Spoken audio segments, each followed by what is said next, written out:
السلام علیکم رحمۃ اللہ وبرکاتہ۔ میں آپ کا اپنا پیارا دوست اسرائیل خان پھر سے حاضر ہوا ہوں the real history RH channel لے کر۔ یہ آپ کا چینل ہے، اسے لائک، سبسکرائب، کمنٹ اور شیئر ضرور کریے گا۔ آج کے کردار میں ہے البرق، آصفہ، 11 جاسوس جو اس لڑکی کے ساتھ آئے ہوئے ہیں، علی بن سفیان، سلطان صلاح الدین ایوبی، عمر آذر اور البرق کی پہلی بیوی۔ سلطان ایوبی بہت زیادہ فوج تیار کر رہا ہے، اس میں سے وہ آدھی مصر میں رکھے گا اور باقی نصب کو اپنی کمان میں عیسائی بادشاہوں کے خلاف لڑانے کے لیے لے جائے گا۔ اس کی نظر یروشلم پر ہے، لیکن البرق سے اس لڑکی نے جو راز لیے ہیں وہ یہ ہے کہ سلطان سب سے پہلے اپنے مسلمان حکمرانوں اور قلعے داروں کو متحد کرے گا۔ ان کے اتحاد کو صلیب کے پرستاروں نے بالکل اسی طرح بکھیر دیا ہے جس طریقے سے ہم نے البرق کو اپنے قبضے میں لے لیا ہے۔ تو کیا ہم یہ سمجھے کہ البرق اب ہمارے گروہ کا فرد ہے؟ ایک آدمی نے پوچھا۔ نہیں، بوڑھے نے جواب دیا، وہ سچے دل سے ایوبی کا وفادار ہے۔ وہ اتنا ہی وفادار اس لڑکی کا بھی ہے۔ یہ لڑکی سلطان قوم اور اسلام کی وفاداری کا اظہار ایسے والیحانہ طریقے سے کرتی ہے کہ البرق اسے قوم کی جاباز بیٹی سمجھتا ہے۔ اس لڑکی کے حسن، جوانی اور محبت کے عملی اظہار کا جادو الگ ہے۔ البرق کو ہم اپنے ساتھ نہیں ملا سکتے، ضرورت ہی کیا ہے؟ وہ پوری طرح ہمارے ہاتھوں میں کھیل رہا ہے۔ سلطان ایوبی اور کیا کرنا چاہتا ہے؟ اس گروہ کے ایک رکن نے پوچھا۔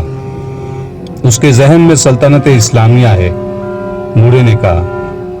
وہ صلیب کی سلطنت میں اسلام کا جھنڈا گاڑنے کا منصوبہ بنا چکا ہے۔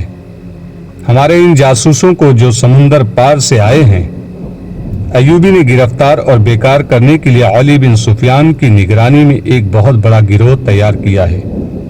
البرق سے حاصل کی ہوئی اطلاعات کے مطابق اس نے جانبازوں کی ایک الگ فوج تیار کی ہے جسے وہ صلیبی ملکوں میں بھیج کر جاسوسی اور تباہی کرائے گا۔ اس فوج کو ٹریننگ شروع ہو چکی ہے۔ صلاح الدین ایوبی کے منصوبے بہت خطرناک ہیں۔ انہی کو عملی جامہ پہنانے کے لیے اس نے فوجی میلے کا ڈھونگ رچا اور 6-7 ہزار جوان بھرتی کر لیے ہیں۔ لوگ ابھی تک بھرتی ہو رہے ہیں۔ بھرتی ہونے والوں میں سوڈانی بھی ہیں۔ مجھے اوپر سے جو ہدایت ملی ہے وہ یہ ہے کہ ایوبی کی فوج میں بدکاری کے بیج بونے ہیں۔ اس کا طریقہ یہ ہے کہ ان کے دلوں میں عورت اور جوا داخل کر دو۔ بوڑھے نے بتایا کہ اس نے فوجی میلے کے فوراً بعد اپنے آدمی بھرتی کرا دیے تھے۔ انہوں نے بڑی خوبی سے فوج میں جوا شروع کرا دیا ہے۔ جوا اور عورت ایسی چیزیں ہیں جو انسان کو چوری اور قتل تک لے جاتی ہے۔ اس نے دوسرا طریقہ یہ بتایا کہ عصمت فروش عورتوں کو ٹریننگ دے کر فوجی کیمپوں کے ارد گرد چھوڑ دیا گیا ہے، جو یہ ظاہر نہیں ہونے دیتی کہ وہ پیشاور ہیں۔ انہوں نے سلطان کے فوجیوں کو بدی کے راستے پر ڈالنے کے ساتھ ساتھ ان میں رقابت بھی پیدا کر دی ہے۔ رقابت مطلب دشمنی۔ بوڑھے نے کہا، اس کی کامیابی پرسوں سامنے آئی ہے۔ 2 سپاہی ایک عورت کے خیمے میں بیک وقت پہنچ گئے۔ دونوں لڑ پڑے اور ایک دوسرے کو بری طرح زخمی کر دیا۔ ایک تو خیمے میں ہی مر گیا، دوسرے کے متعلق پتا چلا کہ کیمپ میں جا کر مر گیا ہے۔ یہ رپورٹ سلطان ایوبی تک پہنچ گئی ہے۔ اس نے علی بن سفیان اور البرق کو حکم دیا ہے کہ فوجوں میں اپنے سراغ رساں بھیج کر معلوم کرے کہ جوا بازی، چوری چکاری اور بدکاری کیوں بڑھتی جا رہی ہے۔ لہٰذا آپ سب ان تمام عورتوں سے جو اسی کام میں مصروف ہیں کہہ دے کہ کیمپوں کے قریب نہ جائے۔ اس مجلس میں یہ بھی بتایا گیا کہ آصفہ، جس کا اصلی نام کچھ اور تھا، 5ویں 6ٹھی رات اس بوڑھے کو اطلاعیں دینے جاتی ہے جو وہ البرق سے حاصل کرتی ہے۔ جس رات اسے باہر نکلنا ہوتا ہے وہ البرق کو شراب میں ایک خاص سفوف گھول کر پلا دیتی ہے۔ اس کے اثر سے صبح تک اس کی آنکھ نہیں کھل سکتی۔ مجلس میں یہ انکشاف بھی ہوا کہ مصر کے شہروں اور قصبوں میں خفیہ قبہ خانے اور قمار خانے قائم کر دیے گئے ہیں۔ ان کے اثرات امید افزا ہیں۔ تربیت یافتہ عورتیں اچھے گھرانوں کے نوجوانوں کو بدکاری کے راستے پر ڈالتی جا رہی ہیں۔ اب کوشش یہ کی جائے گی کہ مسلمان لڑکیوں میں بھی بے حیائی کا رجحان پیدا کیا جائے۔ یہ محفل جو جاسوسوں کا ایک خفیہ اجلاس تھا برخاست ہوئی۔ وہ سب اکٹھے باہر نہ نکل سکتے تھے۔ ایک آدمی باہر جاتا تھا، 10-15 منٹ بعد دوسرا آدمی نکلتا تھا، بوڑھا بھی چلا گیا تھا، صرف آصفہ اور ایک آدمی رہ گیا۔ آصفہ نے نقاب میں چہرہ چھپایا اور اس آدمی کے ساتھ نکل گئی۔ البرق نے آصفہ کو ایک راز بنا کے رکھا ہوا تھا۔ اس نے ابھی کسی کو نہیں بتایا تھا کہ اس نے دوسری شادی کر لی ہے۔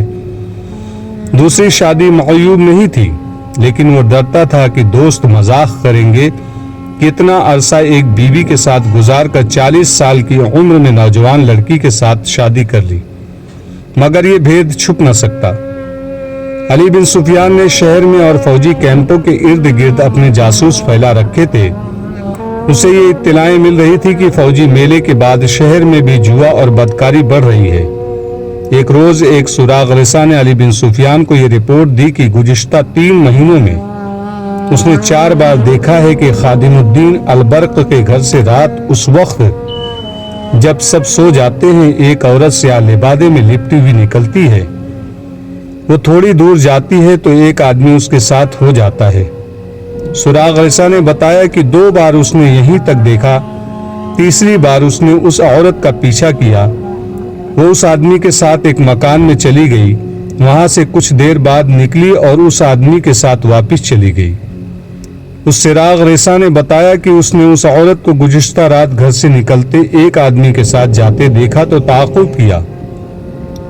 وہ اسی مکان میں داخل ہو گئی۔ کچھ ہی دیر بعد وہ ایک آدمی کے ساتھ مکان سے نکلی اور دونوں شہر کے ایک بہت بڑے مکان میں داخل ہو گئے۔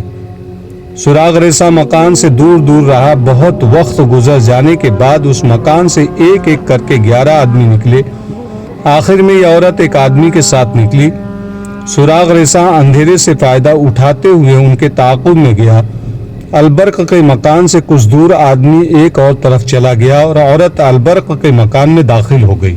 سراغ رساں البرق جیسے حاکم کے گھر کے متعلق کوئی بات کہنے کی جرات نہیں کر سکتا تھا، لیکن علی بن سفیان کی ہدایت اور احکام بڑے ہی سخت تھے۔ اس نے اپنے جاسوسوں، مخبروں اور سراغ رسانوں سے کہہ رکھا تھا کہ وہ سلطان ایوبی کی کسی حرکت کو شک سے دیکھے تو بھی اسے بتائے اور وہ کسی کے رتبے کا لحاظ نہ کرے۔ جہاں انہیں کسی قسم کا شک ہو، خواہ کتنا ہی معمولی کیوں نہ ہو، علی بن سفیان کو تفصیل سے بتائے۔ یہ سبق جاسوسی کی ٹریننگ میں شامل تھا کہ جاسوسی کی کامیابی کا دار و مدار ایسی ہی حرکتوں اور باتوں سے ہوتا ہے جنہیں بے معنی سمجھ کر نظر انداز کر دیا جاتا ہے۔ اس سراغ رساں نے 4 مرتبہ جو مشاہدہ کیا تھا وہ علی بن سفیان کے لیے اہم تھا۔ وہ البرق کی بیوی کو اچھی طرح جانتا تھا۔ وہ ایسی عورت نہیں تھی کہ راتوں کو کسی غیر مرد کے ساتھ باہر جائے۔ البرق کی کوئی بیٹی جوان بھی نہیں تھی۔ یہ تو کسی کو بھی علم نہ تھا کہ البرق نے ایک نوجوان لڑکی کے ساتھ شادی کر لی ہے۔ اس نے اس مسئلے پر بہت غور کیا۔ اسے یہ خیال بھی آ گیا کہ البرق اس کا دوست بھی ہے۔ اسے حق پہنچتا تھا کہ اس کے دوست کے گھر میں کوئی گڑبڑ ہے تو اس کے لیے کچھ کرے، مگر اس کے ذہن میں جو سوچ غالب تھی وہ یہ تھی کہ شہر میں مشکوک عورتوں کا ریلا سا آ گیا تھا۔ کہیں ایسا تو نہیں کہ البرق کسی بدکار عورت کے چکر میں آ گیا ہو۔ ایک طریقہ اس کے دماغ میں آ گیا۔ اس نے اپنے محکمے کی ایک عورت کو اس روپ میں البرق کے گھر میں بھیجا کہ وہ ایک مظلوم عورت ہے، اس کا خاوند مر گیا ہے اور اس کے بیٹے آوارہ ہو گئے ہیں، لہٰذا اس کی اعانت کیا جائے۔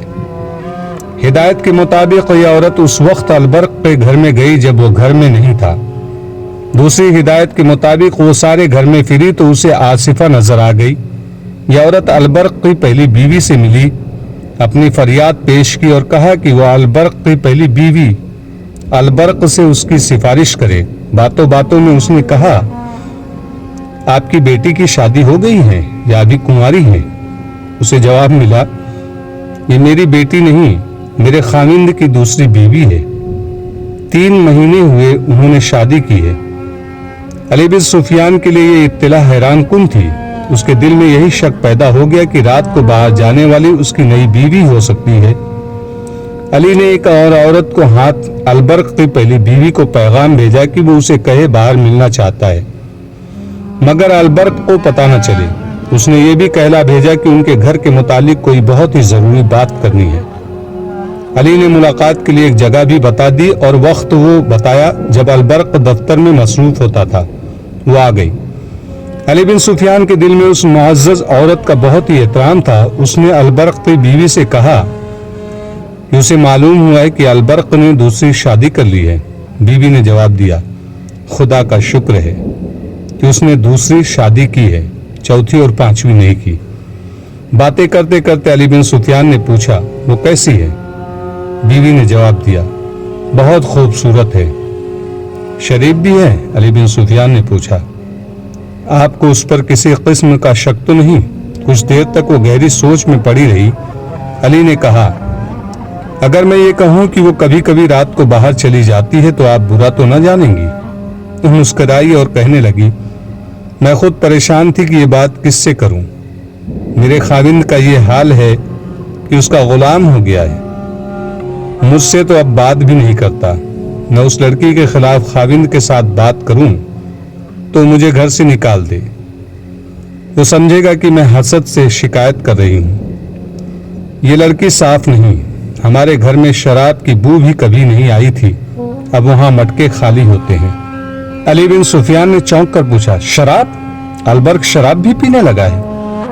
بیوی نے کہا، صرف پیتا نہیں، بدمست اور مدہوش ہو جاتا ہے۔ میں نے 6 بار اس لڑکی کو رات کے وقت باہر جاتے اور بہت دیر بعد آتے دیکھا ہے۔ میں نے یہ بھی دیکھا ہے کہ جس رات لڑکی کو باہر جانا ہوتا ہے اس رات البرق بے ہوش ہوتا ہے، صبح بہت دیر سے اٹھتا ہے۔ لڑکی بدمعاش ہے، اسے دھوکہ دے رہی ہے۔ لڑکی بدمعاش نہیں، علی بن سفیان نے کہا، وہ جاسوس ہے۔ وہ البرق کو نہیں، قوم کو دھوکہ دے رہی ہے۔ جاسوس؟ بیوی نے چونک کر کہا، میرے گھر میں جاسوس؟ وہ اٹھ کھڑی ہوئی، دانت پیس کر بولی، آپ جانتے ہیں کہ میں شہید کی بیٹی ہوں۔ البرق پکا مسلمان تھا، اس نے زندگی اسلام کے نام پر وقف کر رکھی تھی۔ میں بچوں کو جہاد کے لیے تیار کر رہی ہوں اور آپ کہتے ہیں کہ میرے بچوں کا باپ ایک جاسوس لڑکی کے قبضے میں آ گیا ہے۔ میں اپنے بچوں کے باپ کو قربان کر سکتی ہوں، قوم اور اسلام کو قربان ہوتا نہیں دیکھ سکتی۔ میں دونوں کو قتل کر دوں گی۔ علی بن سفیان نے اسے بڑی مشکل سے ٹھنڈا کیا اور اسے سمجھایا کہ ابھی یقین کرنا ہے کہ یہ لڑکی جاسوس ہے اور یہ بھی دیکھنا ہے کہ البرق بھی جاسوسوں کے گروہ میں شامل ہو گیا ہے یا اسے شراب پلا کر صرف استعمال کیا جا رہا ہے۔